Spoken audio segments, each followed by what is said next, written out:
کہ حجاج ابن یوسف جس کے بارے میں معروف ہے کہ بہت بڑا ظالم، ہزاروں لوگوں کا قاتل، بے گناہ گناہگار، ہر ایک کو مار دیتا، مرنے کے قریب ہوا تو اس کا ٹھنڈ لگنے کی بیماری لگ گئی اور اس کے ارد گرد انگیٹھیاں رکھی گئی، آگ کی انگیٹھیاں رکھی گئی تو پھر بھی اس کو ٹھنڈ لگتی تھی۔ رجاء بن حیوہ جو کسی زمانے میں اس کا بہت بڑا وزیر تھا، مشیر تھا، بعد میں مخالف ہو گیا، جب وہ بیمار ہوا تو مخالف ہو گیا۔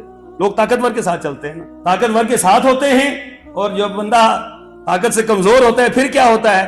پھر کہتے ہیں ہم نے کہا تھا اس کے ساتھ یہی کچھ ہو۔ یہ فیصلے میرے اللہ کے ہیں، یاد رکھیں، یہ فیصلے میرے اللہ کے ہیں، ہمارے اور آپ کے نہیں۔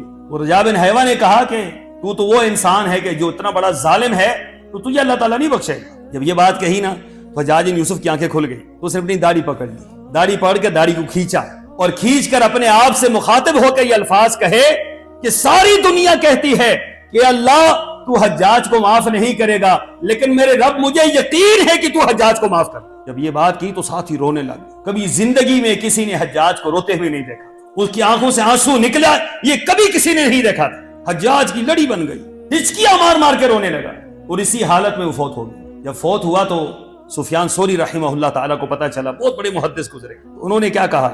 کہا جی اس طرح آخری وقت میں یہ معاملہ ہوا، تو انہوں نے کہا حجاج ابن یوسف کی ساری زندگی کے گناہ ایک طرف کر دیے جائیں، جو اس سے اللہ پر یقین تھا، اللہ پر اعتماد تھا، جو اللہ پر اس کا ایمان تھا، شاید یہ جملہ اس کی بخشش کا باعث بن جائے۔ وہ بخشنے والا ہے، وہ آپ کے اور میرے معاملات کا محتاج نہیں ہے۔ ہم تو معمولی باتوں پر لوگوں کو مایوس کر دیتے ہیں تو اللہ نہیں بخشے گا۔ ہم کون ہوتے ہیں یہ بات کہنے والے؟ ہم نے فیصلے کرنے ہیں جنت کے، اپنے فیصلے کرنے ہیں جنت کے، اپنے بارے میں ہم نے فیصلہ کرنا ہے ہمیں جنت ملے گی، اور دوسروں کے بارے میں ہم نے فیصلہ کرنا ہے ان کو جہنم ملے گی۔ اللہ سے ڈر جائیں، اللہ کا خوف رکھیں دلوں میں، اللہ تبارک و تعالیٰ سے مانگتے رہیں، گڑ گڑاتے رہیں، روتے رہیں، التجائیں کرتے رہیں، لیکن اس یقین کے ساتھ کہ اللہ قبول کرنے والا تو ہی ہے، تیرا ڈر چھوڑ کر ہم کہیں نہیں جائیں۔